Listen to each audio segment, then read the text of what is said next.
Welcome to First Aid Airgun Reviews. I'm your host Lou, and today we're talking about Airguns for Survival. Last week I had shot my chronograph, so it's laying in rest right now. I got another one on the way, so we'll be able to get back to some testing that I want to conclude. Anyway, the subject is Airguns for Survival situation. I'm going to go through some of the guns I have and talk about survival situations, airguns, what they're good for, why I think they're something that every prepper should have. I am not necessarily a prepper at all by any stretch of the imagination, but I think I could survive if I had to. Am I fully prepared? No. But the first step to being prepared is you got to start somewhere. So let's talk about airguns for survival situations. Since this is an airgun channel, we're just going to focus strictly on airguns for survival. We're not going to talk about the other stuff. There's plenty of other channels for survival tips. First one is CO2 pistol. Why on earth would I have a CO2 pistol? Well, believe it or not, you can take out snakes with CO2 at close range, shot to the head, a couple shots to be safe. We have copperheads here in Delaware. I've never eaten one, but in a survival situation and you had it ready to go, you could use it as long as it's summertime. In the wintertime, the feet per second go down. This thing might not even shoot if it's super cold. It's in the Northeast here, so it can get cold sometimes in the wintertime. But strictly for a survival situation, last ditch effort, like I said, maybe to pop a snake at close range. That's the only thing you would use this gun for. Other than that, it's strictly for fun and planking. It's too unreliable and up and down feet per second. But like I said, last ditch effort. I don't recommend it, but you could. Now this brings me to the 1377. This is my favorite gun for sure because it's accurate. It's just fun to shoot. I like it. It's easy to operate, fun to shoot. Self-contained power plant, that's always a plus. Pellets 177, dirt cheap. You could use this in a small survival situation. You're talking taking out maybe a pigeon at 10 yards. Don't recommend it. Last ditch effort. It may do the job. 22 caliber, a little bit different story. You can take out birds a little more effectively with the 22 caliber. Maybe get a little further range. Like I said, but it's such low power that you got to be spot on, precise. So you don't want to just wound the animal, even in a survival situation, because if it gets away, you're not eating. So you want to make sure you're precise, especially with something with this low power. But it could work in a survival situation much better than the CO2 pistol, but not much, to be honest with you. But they are fun to shoot.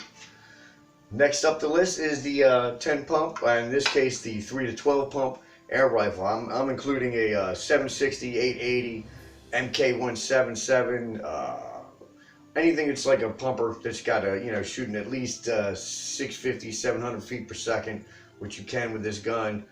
You're getting right around 7-8 foot-pounds of energy. So you're looking at, with a good headshot to a squirrel 10 yards, you might be eating. Just make sure you're precise. Definitely with a pigeon, something like that, maybe even 20 yards. Just make sure you get it right, right in the chest or the headshot there. A little more effective, super lightweight. Also, ammo is super cheap.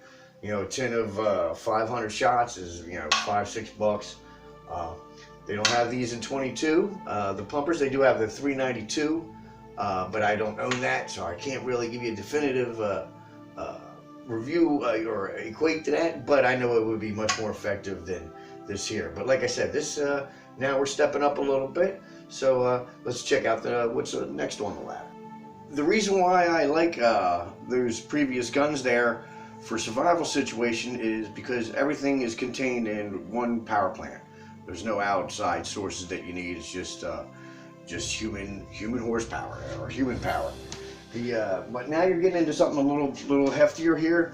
Break barrel 177. Shooting about 950 feet per second. You're getting 14 to 16, depends, how fast that pellet's going, how much weight it is. But we're anywhere from 14 to 16 foot-pounds of energy. Now you're definitely able to have a little more room for a mistake, but still try to make that clean, ethical kill. But you got a little more chance of taking something like a squirrel down and a little longer distance. Same thing with a dove. knocking his lights out, no problem. Heck, brake barrels are great. Same thing. The downside is you get one shot with this type. They do have them now with the indexing rotary mags, which you get 10 shots, so you can get a follow-up shot, which is great for hunting. There you go for a survival situation. That's why I do like the brake barrels. They got a little more power, and they're coming out with the, now they have the more than one shot on tap, so that just makes it even better. Let's go up to the 22 caliber.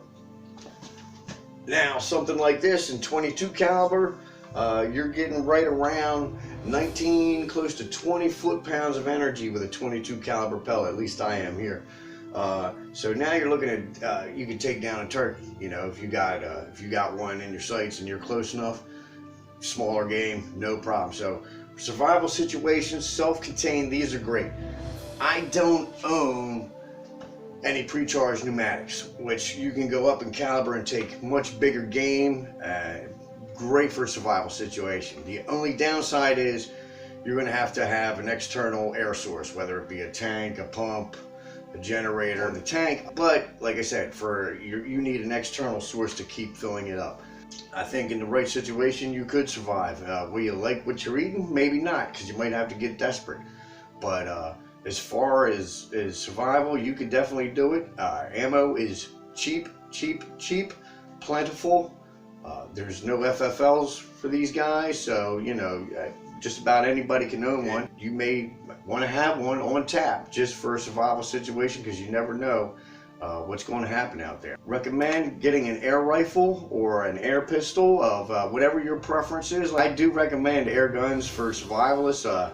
Take them seriously, folks. The technology has progressed, and it's still moving forward. We're in the golden age of air guns right now. So everybody, I'll catch you next time, and have a great day.